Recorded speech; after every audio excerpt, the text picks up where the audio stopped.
नमस्कार, स्वागत है आप सभी का कार्यक्रम समागम में। हर बार हम अपने इस कार्यक्रम के जरिए आपको देश प्रदेश की जानी मानी हस्ती से रूबरू कराते और जानते हैं उनके व्यक्तिगत जीवन के साथ उनके प्रोफेशन से जुड़ी कई बातें।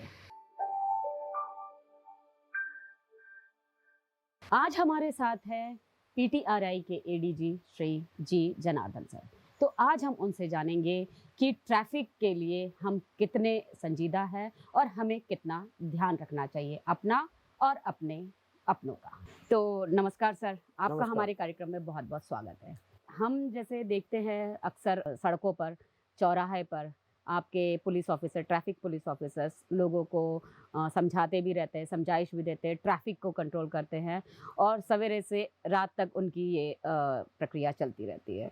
तो आप इस ट्रैफिक डिपार्टमेंट के मुखिया हैं मध्य प्रदेश में, तो आपकी क्या जिम्मेदारी है और आप कैसे इसको कंट्रोल करते हैं और कैसे अपने इन पुलिस ऑफिसर्स का मोटिवेशन बढ़ाते रहते हैं कि वो बहुत अच्छे से काम करें? जैसा आपने बहुत अच्छा सवाल पूछा है, इसमें हमारा ट्रैफिक जवान जो है कि सभी जो मौसम में वहाँ पर ट्रैफिक संभालते रहते हैं। जी जी। धूप हो या ठंड हो, गर्मी हो हम्म, और पोल्यूशन हो, हम्म, इसमें सभी वहाँ पर ट्रैफिक संभालते रहते हैं। हमारा ट्रैफिक जवान और ट्रैफिक अधिकारी मुख्य रूप से उन लोग का जिम्मेदारी ये है कि कोई ट्रैफिक वायलेटर्स है उनके खिलाफ कार्रवाई करने का। इस बारे में तो मैं आपसे बहुत सारी बातें हूँ, लेकिन मैं स्टेप बाय स्टेप जानना चाहूंगी कि हमारे जो दूरदर्शन के दर्शक है वो उसको देखे और ट्रैफिक को समझे और अपनी भी जान बचाए और दूसरों की भी जान बचाए। तो इसके लिए मैं सबसे पहला मेरा सवाल है कि सड़क दुर्घटनाएं तो बहुत होती रहती है सड़कों पर, लेकिन ये किन कारणों से ज्यादातर होती है, ये सबसे पहले आप बताइए। अभी वर्तमान में सबसे ज़्यादा ओवर स्पीडिंग से कारण दुर्घटना हो रही है, जी जी। क्योंकि लोगों की बहुत जल्दी जाने का जो है कि जल्दीबाजी रहती है। इस कारण से ओवर स्पीड से वो लोग आगे निकलते हैं। टू व्हीलर हो या फोर व्हीलर हो, जल्दी निकलने का और ट्रैफिक नियमों का तोड़ने का, ट्रैफिक नियमों का पालन नहीं करने का कारण जो है, ये तो ओवर स्पीडिंग सबसे प्रबल कारण है। ओवर स्पीडिंग के बाद नेक्स्ट जो है कि मोबाइल से बात करना और जो है कि रॉन्ग रूट पे चलना, इसी प्रकार मद्यपान सेवन करके वाहन चलाना और जो है कि बिना जो प्रशिक्षण लिए लाइसेंस वगैरह जो है कि बिना लाइसेंस की गाड़ी चलाना, इस प्रकार की माइनर बच्चों द्वारा गाड़ी चलाना, इस प्रकार की जो मुख्य कारण है, इस कारण से सड़कों पर दुर्घटना होती है। यदि जो हमारा जो आबादी है, हमारा जो नागरिक है, अच्छी तरह से जो है कि प्रशिक्षण ले, ट्रेनिंग ले, वाहन चलाने और जो सड़क नियमों को जाने और जो तेज रफ्तार से ना जाए, इससे हमारा जो सड़क दुर्घटना काफी हम कम कर सकते हैं। आप सड़क सुरक्षा के लिए भी कई एक सुरक्षा सप्ताह भी आप लोग आयोजित करते हैं कि लोग समझे उसको, लेकिन उसके बावजूद ये केवल आपका जो डिपार्टमेंट है इसके साथ में कौन से और ऐसे विभाग भी जुड़े हुए हैं कि जो सब मिलकर इस को समझे और लोगों को समझाए, तो उस बारे में आप बताइए। इसमें जो कि ट्रैफिक का जो रोड सेफ्टी का मुद्दा है, विषय है, ये काफ़ी कॉम्प्लेक्स इशू है। इसमें चूंकि इसमें अकेला पुलिस विभाग नहीं है, करीब 11-12 डिपार्टमेंट जो है इसमें सम्मिलित है। हर एक डिपार्टमेंट को कुछ ना कुछ जिम्मेदारी है। फॉर एग्जांपल जो है कि transport department registration, licence, insurance, fitness इत्यादि जारी करना और बस का और ट्रकों का रूट वगैरह इत्यादि निर्धारित करना, इसका काम करते हैं। पुलिस विभाग जो है कि इसका इन्फोर्समेंट, ट्रांसपोर्ट के साथ साथ इन्फोर्समेंट का काम करते हैं। इसी प्रकार हेल्थ डिपार्टमेंट है। यदि किसी कारणवश दुर्घटना हो जाते हैं, उसको जो है कि जान बचाने का और घायलों का जान बचाने का उसका मुख्य कारण करते हैं। सबसे ज़्यादा काम जो है कि सड़क निर्माण एजेंसियों का है। पीडब्ल्यूडी है, national highway authority of India है और हमारा यूएडी अर्बन जो नागरिक प्रशासन विभाग है उसका, म्यूनसिपालिटीज़ का, ये सभी का सड़क अच्छी तरह से बनाना, उसमें सिग्नल लगाना, उसमें रोड मार्किंग करना और जो सड़क यात्री है उसको संवाद करने का, जो सड़क जो है सड़क यात्री के साथ संवाद करना चाहिए, कितना स्पीड लिमिट है, कहाँ पर मोड़ आ रही है, कहाँ पर स्कूल है, कहाँ पर अस्पताल है, कहाँ पर जो है कि तिराहा है, कहाँ पर टी जंक्शन है। ये सभी लोगों को पहले से जानकारी यदि दिया जाए, वो लोग नियमित गति से और नियंत्रित गति से वाहन चलाते हैं। इसलिए सड़क निर्माण एजेंसियों को जगह जगह पर सिग्नल के माध्यम से, मार्किंग के माध्यम से लोगों को यदि मदद करेंगे, सड़क दुर्घटना काफी कम हो जाएगा। सड़क यात्रा में जनरली हम देखते हैं कि सुरक्षा की बात आती है तो अनिवार्य होता है कि हेलमेट आपको लगाना चाहिए, सीट बेल्ट जरूर लगाना चाहिए अगर आप ट्रैवल कर रहे हो तो। तो ये सब चीज़ों के लोगों में आदत हो जानी चाहिए इस चीज़ की, इसके लिए आप क्या उपाय करते हैं? नियम ये कहता है 4 साल का बच्चा से ऊपर का सभी लोगों को हेलमेट पहनना चाहिए और पिलियन राइडर सहित जो मुख्य जो वाहन चलाने वाला हाँ, हाँ, और जो पीछे बैठे हैं जी, जी, दोनों को हेलमेट पहनना ज़रूरी है। जरूरी है। हाल ही में एक इंदौर में एक दुर्घटना घटित हुआ है, उसमें एक प्रोफेसर 2 प्रोफेसर जा रहे थे, फिर चलाने वाला मैडम जो प्रोफेसर जो हेलमेट पहनी थी, पीछे जो प्रोफेसर बैठी है वो हेलमेट नहीं पहनी और एक्सीडेंट हुआ, जो हेलमेट पहनी है उसको बच गए, वो पीछे वाला जो मैडम है उसका डेथ हो गया। काफी दुखद घटना है। इस प्रकार के घटना से बचने के लिए हेलमेट पहनना अनिवार्य है। हेलमेट पहनने से काफी सारे हमारा जो है कि मौतें होती है सड़क में, काफी कम हो जाएगा। हम अगर मध्य प्रदेश की बात करें तो यहाँ पर लोग कितने जागरूक है, यही बात कहूंगी कि हेलमेट नहीं पहनने से और सीट बेल्ट नहीं लगाने से कितने परसेंट मतलब दुर्घटनाएं इसी वजह से होती है, इसमें इसका कोई आंकड़ा? हेलमेट हमारा हेलमेट सीट बेल्ट का सुरक्षा जो जो जो इंस्ट्रूमेंट होता है, इक्विपमेंट होता है, सेफ्टी इक्विपमेंट बोलते हैं उसको। जी जी जी सेफ्टी इक्विपमेंट नहीं पहनने के कारण करीब 60% का जो है कि सड़क दुर्घटना होते हैं। जी। जितना भी 4 व्हीलर है और 2 व्हीलर है, इसमें 70% दुर्घटना जो है सेफ्टी इक्विपमेंट के कारण जो है इसमें लोग घायल होना और इसका डेथ होना, इस प्रकार की चीजें पाई गई मध्य प्रदेश में। जी जी। जहाँ तक सवाल है इन लोगों का जागरूक होने का, हमारा जो मध्य प्रदेश का जनता है, ये लोग जो है जब जब इसका चेकिंग होता है, अभियान होता है, वो लोग उसमें फॉलो करते हैं और सड़क से यदि पुलिस थोड़ा हट जाते हैं दोबारा वो लोग हेलमेट घर पे रख के फिर जो है चलने का लगते हैं। लगातार उसको जो है कि कंटिन्यूसली हम उसको फॉलो करना पड़ता है। जनरली देखते हैं कि चालानी कार्रवाई करते हैं, एक मशीन, एक डिवाइस वो लोग अपने पास रखते हैं। हाँ। और आजकल तो एक स्पीड डिवाइस भी रखते हैं, तो ये क्या डिवाइस है? पहले हमारा ट्रैफिक अधिकारी है और हमारा पुलिस स्टेशन के अधिकारी भी चालान करते हैं, वो मैन्युअली अपना जो है कि चालान का एक जो किताब रहता है उसमें चालान मैन्युअली भर के करते हैं। अभी हमें लास्ट ईयर हमने पीओएस मशीन जो है, पॉइंट ऑफ सेल मशीन हमने इंट्रोड्यूस किया है मध्य प्रदेश में।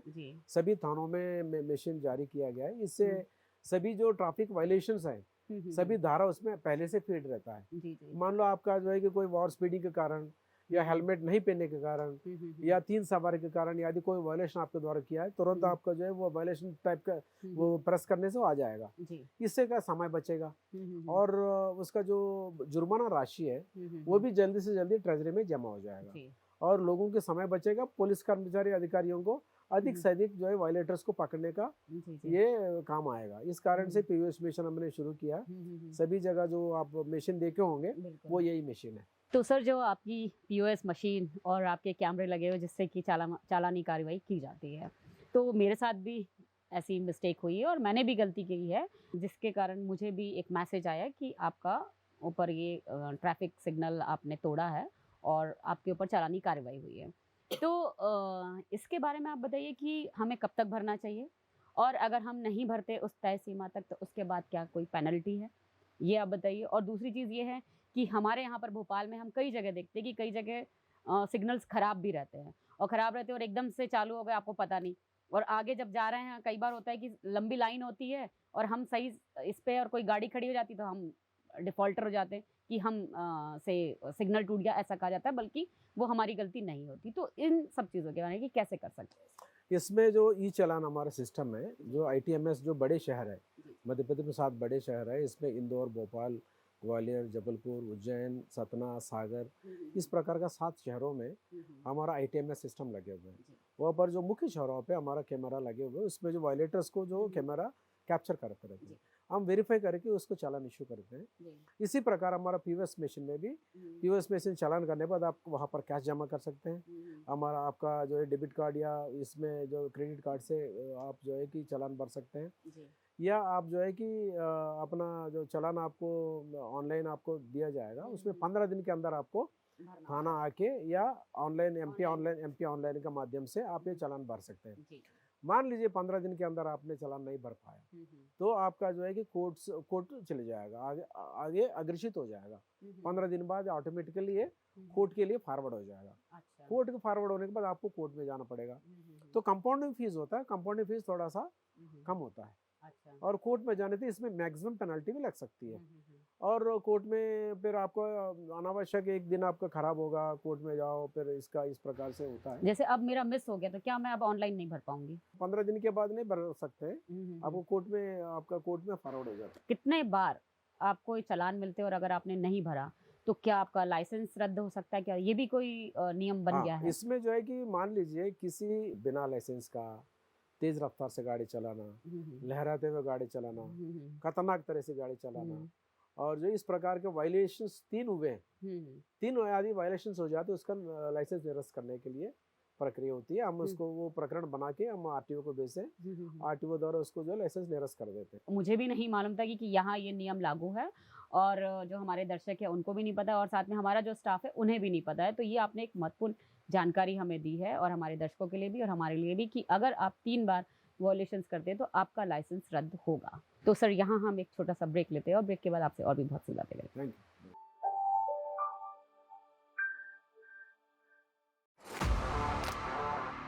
देखिए ग्रीनरी यहाँ पर आर्टिफिशियल नहीं है, नेचुरल ग्रीनरी है। अगर आप वीडियोस वगैरह देखेंगे तो इतने तमाम है, मुझे लगता है कि कम से कम 2 से 4 हज़ार पेड़ हैं यहाँ पर, है ना? तो यहाँ फील ही नहीं होता कि अगर बहुत धूप है कि बहुत छाँव है या पानी है। मतलब ऐसा लगता है कि एक ही एनवायरनमेंट है। आप सुबह 7 बजे आओगे और शाम को 6 बजे तक रहोगे तो आपको ऐसा लगेगा कि टाइम बढ़ा ही नहीं है ना घटा हुआ है। तो पहली बात तो यहाँ की ग्रीनरी बहुत अच्छी है।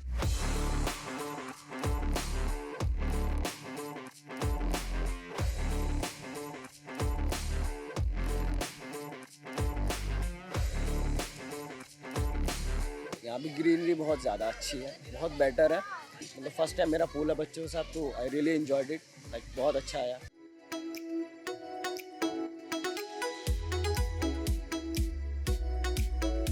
स्विमिंग पूल बहुत ही ज़्यादा अच्छा है और रेन डांस। हमारी कोचिंग की तरफ से एक तो यहाँ पे लेके आए तो हमें बहुत अच्छा लगा है। पैसा वसूल रिसोर्ट है, बच्चों के लिए भी होता है, बड़ों के लिए भी होता है, तो और गाना भी बजता है तो और ज्यादा मजा आता है। तो हमने बहुत मस्ती की। मस्त गाने बज रहे हैं, लॉलीपॉप लागे लो।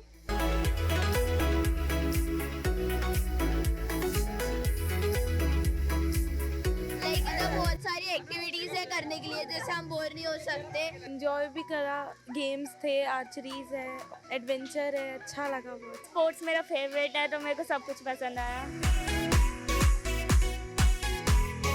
जैसे कि जब हम आपसे डिस्कशन करने आए थे तो जो चीजें आप लोगों ने हमसे बोला उससे अनलिमिटेड ज्यादा ही फन मिल रहा है।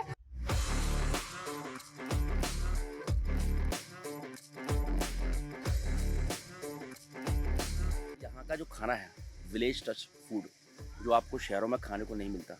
लोग आज की डेट में तरसते हैं कहीं गांव पर के या फिर किसी विलेज में अच्छा खाना खाने के लिए, जो नेचुरल फूड है हमारा। फूड भी बहुत टेस्टी है, खाना बहुत अच्छा था।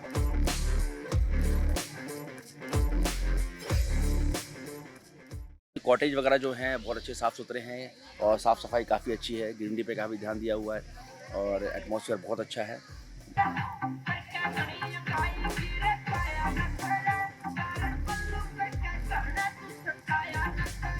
अबतपुरी बीएचएल क्षेत्र में हमारा डीटी क्लासेस है, देवेश स्टडी क्लासेस, और इसकी स्थापना जो है वो पिछले साल हुई थी। पिछले वर्ष में हम लोगों ने जो रिजल्ट दिए हैं वो बीएचएल के बेस्ट रिजल्ट दिए हैं। हमारा जो कोचिंग इंस्टीट्यूशन है वहाँ पर फर्स्ट क्लास से लेकर 12th क्लास तक की ट्रेनिंग होती है। इसके साथ साथ स्पेशल बैचेस आईआईटी जेईई और नीट के लिए रहते हैं। कोई भी चीज ऐसी गंदगी नहीं है, किस टाइप का कुछ नहीं है, ग्रीनी एरिया है। प्लांट्स के बारे में हमें जानने को मिलता है। ऐसे नए नए प्लांट्स है जो शायद हम लोग को मतलब मेन भोपाल में देखने को नहीं मिलते हैं, और एक जंगल वाला टच, पूरा एक गांव वाली फीलिंग। और आप लोग भी चाहें तो अपने बच्चों के यहाँ पर ला सकते हैं। काफ़ी सेफ प्लेस है ये, एजुकेशन वाइज भी और एंजॉय वाइज भी। सर ब्रेक के बाद आपका फिर से स्वागत है। अब आप ये बताइए कि हेलमेट नहीं पहनने से दुर्घटनाएं होती है, सीट बेल्ट नहीं पहनने से दुर्घटनाएं होती है, और हेलमेट की जब बात आती है तो कहा जाता है कि हेलमेट एक स्पेसिफिक कंपनी का ख़रीदना चाहिए। और आजकल जब हम गाड़ी ख़रीदने जाते हैं, टू व्हीलर ख़रीदने जाते हैं, तो एक मैंडेटरी भी होता है कि आप ये वाला हेलमेट खरीदें, लेकिन कॉस्ट ज़्यादा होने की वजह से लोग नहीं खरीदते हैं। तो इस बारे में आप बताइए कि लोगों को कहाँ से खरीदना चाहिए, कैसे खरीदना चाहिए? आपने काफ़ी अच्छी सवाल पूछा है। जैसा कि हम शू खरीदते हैं, जूता खरीदते हैं, अपना साइज़ का खरीदते हैं। जी, और आपका जो पाँव का साइज़ है उससे बड़ा साइज़ या छोटा साइज़ से आप नहीं चल सकते हैं। जी। इसी प्रकार जो आदमी का जो हेड होता है, सिर होता है, सिर 8 साइज़ का होता है। 8 साइज़ अपना साइज़ का सही जो साइज़ का जो नाप के आईएसआई मार्क का ही हेलमेट खरीदना चाहिए। ये हेलमेट जो है अब पुलिस का चलानी कार्रवाई से बचाने के लिए नहीं है, जी। अपना जान बचाने के लिए, अपना साथियों का जान बचाने के लिए, हम्म। और जो है कि किसी दुर्घटना से बचने के लिए। सड़क पे दाएं बाएं इस प्रकार से जो है कि जो है कि मूंगफली लोग- जैसा या इस प्रकार के लोग बेचते हैं, फेल करते हैं, हाँ। उसको नहीं खरीदना चाहिए। जी। ये चीज ओके। करने से आपका सड़क तो ये सर दुर्घटना- आपने बहुत अच्छी जानकारी दी है कि जनरली लोग चालान से बचने के लिए एक काम करते हैं हाँ, कि कहीं से भी खरीद लेते हैं, ये नहीं खरीदना चाहिए, यस, और अच्छी क्वालिटी का खरीदे तो अपनी भी जान बचाएंगे और दूसरों की जान भी बचाएंगे। जिन्होंने अल्कोहल लिया होता है, आपकी जो कार्रवाई जनरली होती है ट्रैफिक की, वो हम ज़्यादातर देखते हैं कि न्यू ईयर के टाइम पे या फिर जब क्रिसमस या ये होता है, ऐसे बड़े हमारे फेस्टिवल्स होते होते हैं, त्यौहार होते हैं, तब वो मशीन लेकर चेक करते हैं। ये कार्रवाई हमेशा क्यों नहीं चलती रहती? क्योंकि हम 2 समय तो ज़्यादा देखते हैं। इसमें जो है कि जो ब्रेथ एनालाइजर बोलते हैं उसको, ब्रेथ एनालाइजर, उसमें अल्कोहल आपका कंटेंट कितने हैं वो उसमें जो है कि डिस्प्ले होता है, इससे उससे चालान होती है। वो ब्रेथ एनालाइजर से हमारा पुलिस अधिकारी और थाना के अधिकारी समय समय पे करते हैं, क्योंकि कार्य के काफ़ी दबाव होते हैं पुलिस जो यूनिट पे, कार्य के काफ़ी इसमें अपराध का इन्वेस्टिगेशन, लॉ एंड ऑर्डर और जो वीआईपी सुरक्षा और बाकी जो इंतजाम वगैरह करना पड़ता है। कभी कभार इस कारण से लगातार आपको कभी कभी नहीं दिखेंगे। मुख्य रूप से जैसा कोई फेस्टिवल्स है, शादी है, इस प्रकार चीज़ों में अक्सर जो है कि इससे करते हैं, और मद्यपान सेवन करने वाले खिलाफ इसमें चालानी कार्रवाई करते हैं। पूरे मध्य प्रदेश की भी बात करें तो जागरूकता अभियान के लिए आप बच्चों से लेकर, हम छोटे बच्चों से लेकर कॉलेज तक के बच्चों की बात करें तो इनको कैसे आप जागरूक करते हैं? कैसे आप लोगों की टीम जाती? क्या कोई अलग टीम आपके डिपार्टमेंट ने बना रखी है इसके लिए? इसमें काफ़ी अच्छी सवाल आपने पूछा है। इसमें इन्फोर्समेंट के अलावा, जो प्रवर्तन का कार्रवाई के अलावा, इसके साथ साथ हमारा जागरूकता भी हम चलाते हैं। जी। जागरूकता अभियान में सभी स्कूल में, सभी शैक्षिक संस्थान है, कॉलेज हो, स्कूल हो, हाई स्कूल हो, इसमें जाके ट्रैफिक नियमों के बारे में और ट्रैफिक में एक्सीडेंट का क्या परिणाम होते हैं, और बच्चों को जो है कि जो स्कूल बस में कैसा जो है कि जाना चाहिए, और कभी कभी स्कूल बसों में कभी कभी हाथ वगैरह बाहर रख देते, इस पर भी दुर्घटना होता है। जी। और इसमें स्कूल बसों में प्रॉपर आपका फर्स्ट एड बॉक्स वगैरह हो, स्कूल ड्राइवर और उसका जो हेल्पर होता है उनको जो सड़क सुरक्षा बारे में, इंजरी के बारे में जानकारी हो, ये सभी चीज़ें समय समय पे हमारा पुलिस अधिकारी जो मैदानी अधिकारी है, जिले में रहते हैं, ट्रैफिक थाने में और नॉर्मल रेगुलर थाना में, वो लोग जाके, हमारा राजपत्र अधिकारी भी, एसडीओपी, एडिशनल एसपी, इस प्रकार के अधिकारी भी जाके सभी स्कूल कॉलेजेस में समय समय पे जागरूकता अभियान चलाते हैं, ताकि लोगों को जो है कि चालानी कार्रवाई साथ साथ जागरूकता भी समाज में बढ़ाए। अभी शिक्षा विभाग को भी हमने इन्वॉल्व किया है, और 7th क्लास से लेके आगे का ट्रैफिक एजुकेशन का जो है कि करिकुलम में एक चैप्टर रखें, ताकि सड़क सुरक्षा मुख्य मुद्दा को जो है कि लोगों को, स्टूडेंट्स के पास पहुंचाने के लिए। तो सर अब हम बात करेंगे कि दुर्घटनाएं तो बहुत हो रही है, लेकिन दुर्घटनाओं के बाद हर फैमिली को एक कष्ट होता है अपने परिवार को चलाने के लिए, क्योंकि अगर मुखिया की डेथ हो जाए या किसी की भी डेथ हो तो फाइनेंशियली बहुत उन पर भार पड़ता है, तो लोग इंश्योरेंस करवाते ही है, और उसके बावजूद एक व्हीकल इंश्योरेंस की भी बात आती है। तो व्हीकल इंश्योरेंस कितना ज़रूरी है?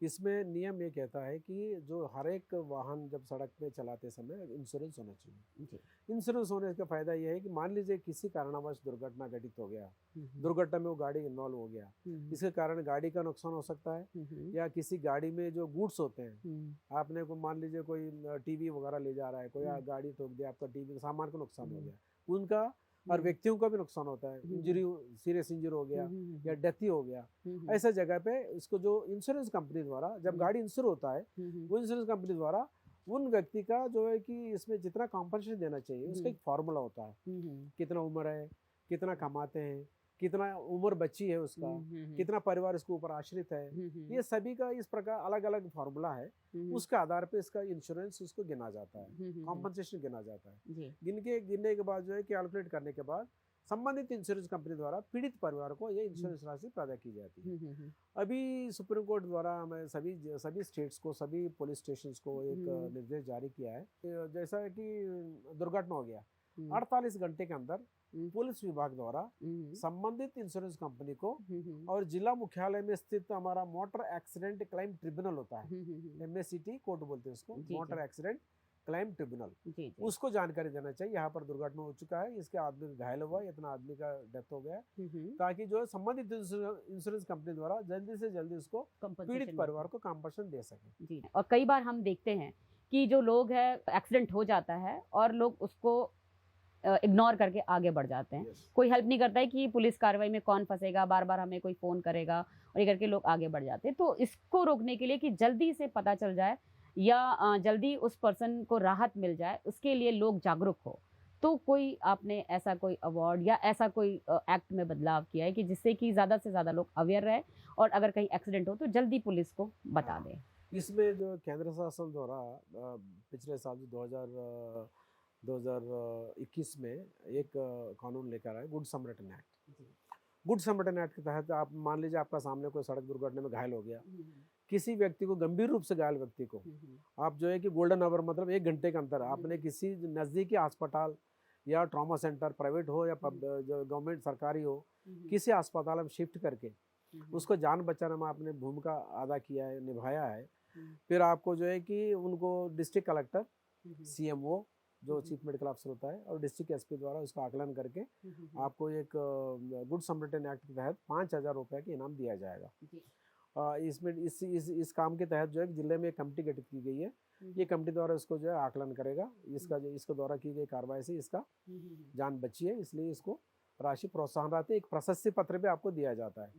ये जो है इसमें मुख्य बात यह है कि इस प्रकार का काम करने से आपका पुलिस द्वारा किसी केस में आपको बार बार कोर्ट बुलाना, थाना बुलाना, इससे अलग रखा गया है। आप सिर्फ उसको मकसद यही है, उसको जान बचाना हमारा सर्वोच्च प्राथमिकता है। तो आपको जो है कि कोर्ट में बयान देने या थाना में बयान देने बार बार आने की जरूरत नहीं। आप इच्छा हो अपना जानकारी दे सकते हैं, मैं फलाना हूँ, मैं कोर्ट में बयान देने के आऊँगा।